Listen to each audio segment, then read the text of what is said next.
வருது, கீழே வருது. கீழே பூமிக்கு திரும்ப வரும்போது, அதாவது ஒரு 85 கிலோமீட்டர்ல வரும்போது அது வந்து ரீஎன்ட்ரி. நீங்கள்லாம் வந்து இந்த கல்பனா சாவ்லா பத்தி கேள்விப்பட்டிருப்பீங்க. அவங்க வந்து மேல இருந்து கீழே வரும்போது இந்த ரீஎன்ட்ரிங்குடைய இதில் வந்து டெம்பரேச்சர் சூடு ரொம்ப அதிகம். அப்படி வரும்போது அதில் ஒரு டைல், அதில் பொருத்தி இந்த ஒரு டைல் சரியா இல்லாதனால அந்த விண்கலம் ஸ்பேஸ் ஷட்டில் எரிஞ்சிருச்சு. அந்த மாதிரி ரீஎன்ட்ரி வந்து ரொம்ப முக்கியம். நம்ம வந்து ஒரு முக்கியமான சாதனம் கொண்டு வரோம், அது கரெக்டாக வரணும், எரிஞ்சிடக்கூடாது. இதெல்லாம் ரொம்ப பெரிய கண்டிஷன்ஸ். அந்த மாதிரி உள்ள ஒரு பெரிய டெவலப்மெண்ட். இப்போ நம்ம அந்த இப்போ நம்ம ஒரு சொன்னார், மனிதனை வந்து சந்திரனுக்கு அனுப்ப போறோம்னாரு, அவங்க திரும்ப கொண்டு வரணும். இப்போ அதுக்குள்ள டெக்னாலஜி, தொழில்நுட்பம் வந்து நம்ம இந்தியாவில் இன்னைக்கு இருக்கு. இல்லை எந்த செவ்வாய் கிரகத்துக்கு ஆளாக்குனாலும் திரும்ப அவனை கொன்றக்கூடிய இது ஏற்கனவே நம்ம வந்து டெவலப் பண்ணியாச்சு. அடுத்தது இது வந்து நாகு ஏவுகணை.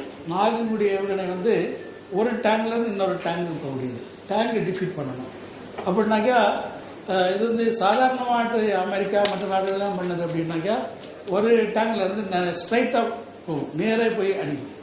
அப்படி அடிக்கும்போது அது வந்து இந்த மாதிரி உள்ள மெயினாட்டு உள்ள முன்னுக்கு இருக்கக்கூடிய இதில் வரும். அதுக்கு வந்து திக்னஸ் வந்து அங்கே கூடுதல், 800 மில்லிமீட்டர் திக்னஸ். இதில் ஒரே ஒரு வீக் பாயிண்ட் இருக்கு இந்த டேங்கில். அதாவது மனிதன் உள்ளுக்கு நுழையதுக்கு ஒரு கதவு இருக்கு, அது வந்து 40 மில்லிமீட்டர். அப்போ அதை நம்ம உடைக்கதா இருந்தோம்னா, அதில் மிசைல் அனுப்பதா இருந்தாக்க கம்ப்ளீட்டாக எல்லாத்தையுமே உடைச்சிருக்கு. அப்போ அந்த மாதிரி வேற யாரும் பண்ணாதது நம்ம பண்ணியிருக்கோம். அது எப்படி பண்ணோம்னாக்கா, இது வந்து ஒரு இப்படி சாதாரண நேரம் போகாம அது அப்படி போய் ஒரு கோப்ரா அட்டாக், இந்த நாகு சர்ப்பம் மாதிரி அது மேலே போய் போகணும்.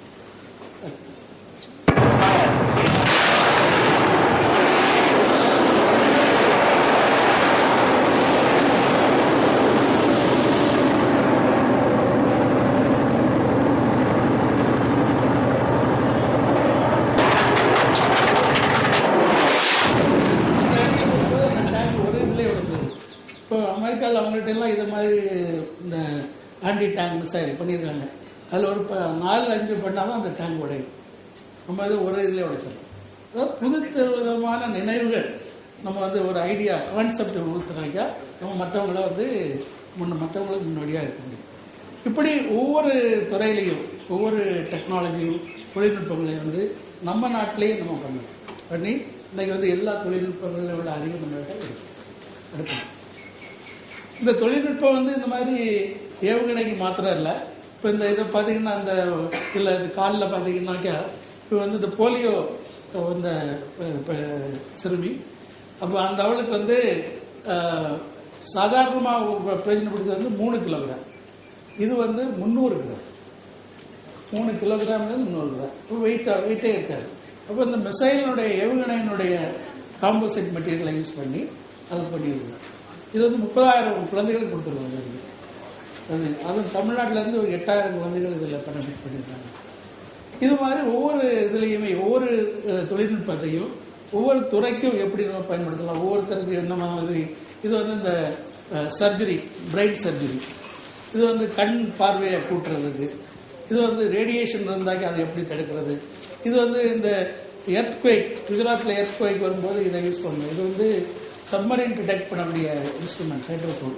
அதை பொருத்தி நம்ம வந்து 30 மீட்டர் கீழே மனிதன் சுவாசிக்க வேண்டியது கூட நம்ம பிக்கப் பண்ணிடலாம். பேசணும்னு கூட இல்லை, சத்தம் போடணும்னு கூட இல்லை. இதை நான் யூஸ் பண்ணி நிறைய உயிர்களை காப்பாற்றிருக்கேன். இந்த மாதிரி நம்முடைய இந்த டிஃபென்ஸ் இதில் செய்யக்கூடிய, பாதுகாப்பு துறையில் செய்யக்கூடிய ஒவ்வொரு இதுவுமே இந்த மற்ற இதுக்கும் நெக்ஸ்ட். இது நீங்க பாக்குறது வந்து அமெரிக்காவுடைய ஏவுகணை டொமஹாக்னு பேர். இதை வந்து அவங்க 1000க்கும் மேற்பட்ட இந்த ஏவுகணையை வந்து ஒரே நாளில் அனுப்பி ஈராக் அடிச்சாங்க. இப்போ ஈராக்கில் உள்ள இந்த வளைகுடா போர்ல முக்கியமான என்னென்ன அவங்கள்ட்ட இருக்கோ அது அவ்வளோதையும் முதல்லயே டிஸ்ட்ராய் பண்ணிட்டாங்க.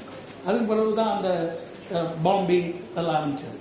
இப்போ இந்த ஏவுகணை, இந்த ஏவுகணைக்கு பேரு சீரியன் ஏவுகணை, அதாவது குரூயிஸ் மிசைல்.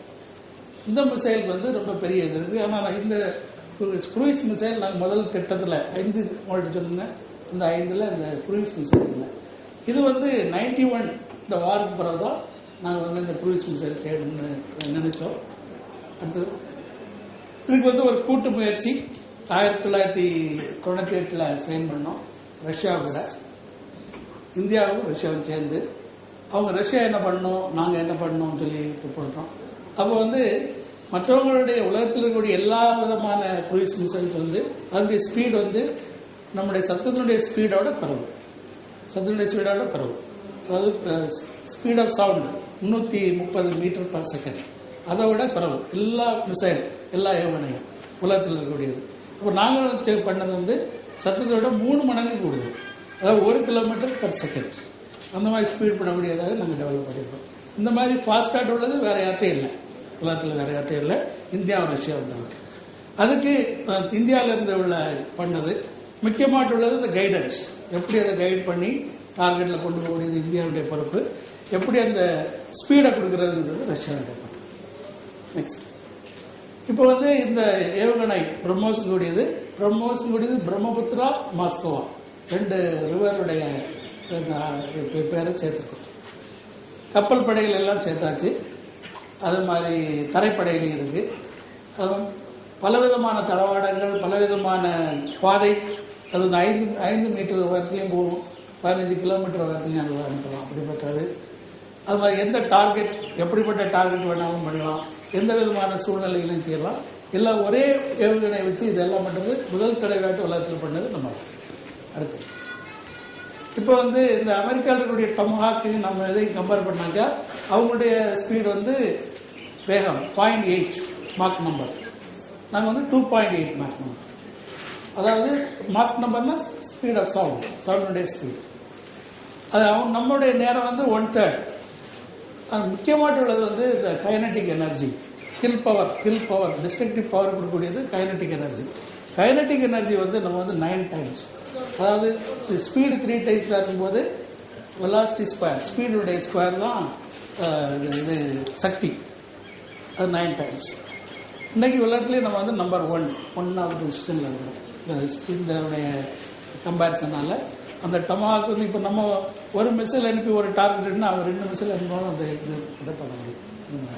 அடுத்தது இதுதான் கப்பல் படையில் இருக்கக்கூடியது. இது பாருங்க, இந்த இதை நீங்கள் பார்க்கலாம். இன்னொரு ஷிப்பும் போகணும். இது வந்து ஒரு வார் மாதிரி. அது போய் அது அந்த ஷிப்பை 2ஆக பிளந்து உடனே தண்ணியில் போட்டுட்டு அவ்வளோ தூரம் அது பவர். இது வந்து மேலே வந்து இதெல்லாம் இன்க்ளைண்ட் ஆட் பண்ணது, அது சரிஞ்சு. இது வெர்டிகல். கப்பல் படைக்கான சோதனைகளில் வந்து எங்களுக்கு 100% வெற்றி. இப்போ வந்து எல்லா முக்கியமான கப்பல்கள் எல்லாம் இந்த பிரம்மோஸை படுத்தியாச்சு. இது வந்து படையில் உள்ள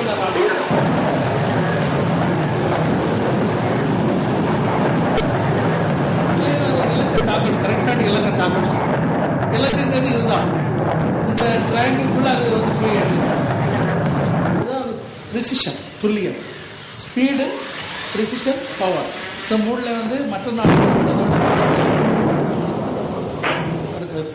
நெக்ஸ்ட் இது வந்து நம்முடைய சிப்பாய் பிளேன் ஏர்போர்ட்டுக்கு அதுலேயே இந்த இருக்கு. இது இன்னொரு 2 வருடங்களில் நாங்கள் இந்த ஒர்க்கை முடிச்சிடும். அடுத்த நெக்ஸ்ட் அதாவது இந்தியா ரஷ்யா கூட்டமைப்பு பிரம்மோஸ் வந்து ஒரு பெரிய வெற்றியான ப்ரோக்ராம். இதில் வந்து முதலீடு ரொம்ப குறைவு. தொழில்நுட்பங்கள் 2 நாடுகளும் சேர்ந்து தொழில்நுட்பம். முதல்ல குறிக்கோள் வந்து நிலத்தில் வந்து கப்பல் தாக்கணும்னு தான் எங்களுக்கு கொடுத்தது. ஆனால் அதே